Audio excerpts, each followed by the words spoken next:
Excelentíssimo Senhor Presidente da Assembleia Municipal e restantes membros da mesa, Excelentíssimo Senhor Presidente da Câmara e demais vereadores, Excelentíssimos Senhores Deputados e Deputadas da Assembleia Municipal, Excelentíssimos técnicos e técnicas que possibilitaram a realização desta celebração solene, caros cidadãos e cidadãs.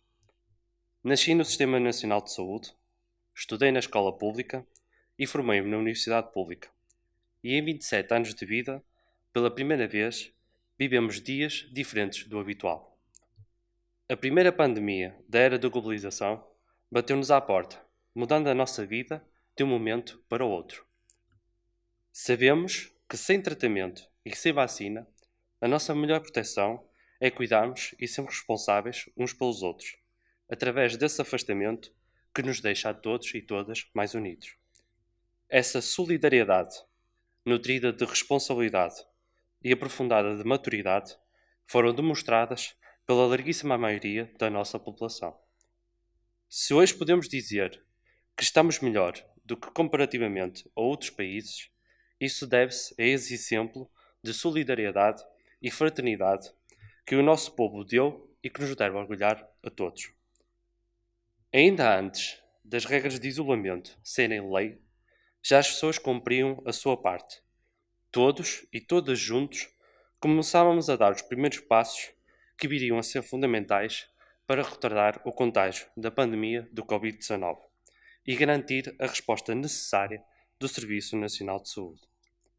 O estado de emergência, que vigora nos dias de hoje, não se decretou contra as pessoas, bem pelo contrário, permitiu garantir que o exemplo extraordinário do nosso povo fosse seguido por todos e todas. E é por isso que o estado que vivemos hoje não foi percebido como uma imposição, mas antes como uma proteção contra a pandemia.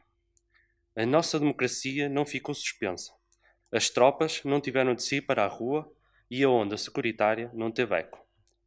O nosso povo soube estar à altura destes acontecimentos difíceis e a Constituição da República Portuguesa provou ser completa. Uma das conquistas de Abril, que foi o Serviço Nacional de Saúde, demonstrou, neste momento difícil, ser um pilar fundamental no qual todos e todas podemos confiar. Quando os privados encerraram estabelecimentos de saúde ou deixavam à porta quem não tinha seguro ou dinheiro, foi o Serviço Nacional de Saúde quem não nos falhou.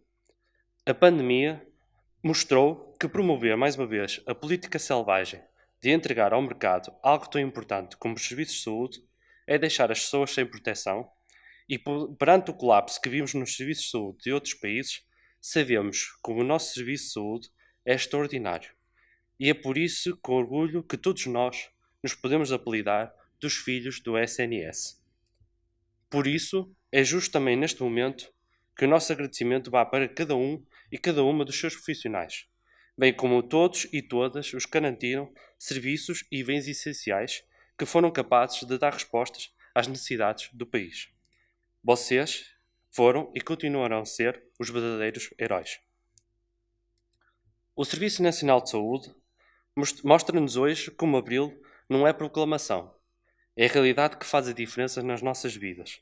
Mas é também neste exemplo que percebemos que muito está por fazer e que as lutas de Abril urgem cada vez com mais urgência nos nossos dias. Numa altura onde se pedia consciência social, a elite económica mostrou mais uma vez o seu egoísmo e a sua ganância, lançando dezenas de milhares de trabalhadores no desemprego, como uma completa irresponsabilidade social. Veja-se o exemplo da Galp, que pretende distribuir mais de 300 milhões de euros aos acionistas, semanas depois de anunciar que pretende despedir dezenas de trabalhadores precários e temporários. Sabemos este que não é exemplo único nos milhões de empresas que negaram salários e direitos aos seus trabalhadores. E é por isso aí, no respeito da luta pelo trabalho com direitos, que tem falhado a resposta a esta crise, ficando aquém da necessidade de proteger os mais vulneráveis, falhando na proibição dos expedimentos e na sustentabilidade das pequenas empresas, deixando que milhões de dividendos descapitalizem as empresas e a economia, agudizando assim ainda mais as desigualdades sociais. Mas é também nas autarquias onde as respostas à crise social têm de ser fortes e combater os problemas estruturais que continuam a coexistir. As autarquias dispõem de meios e conhecimentos essenciais que foram e serão fundamentais para a resposta a esta crise. As autarquias são responsáveis por serviços públicos essenciais e de proximidade.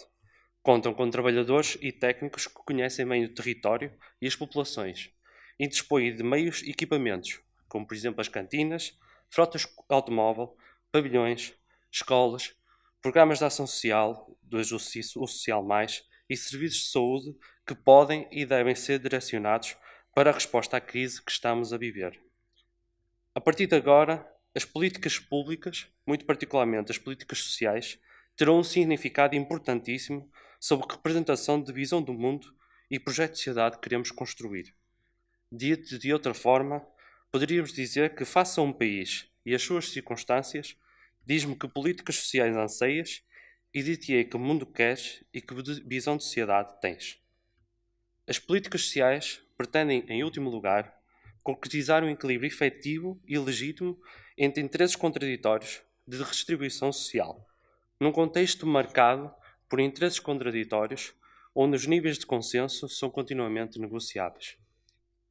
Numa altura em que se adivinha que o futuro do Estado Social passará também e inevitavelmente pela política social, constitui-se o dever das freguesias e dos municípios a promoção e salvaguarda dos interesses próprios das respectivas populações, a envolvendo as pessoas e cuidando da sua participação nos projetos que temos para a cidade, partindo do enraizamento com política a acontecer pela mão de gente de verdade.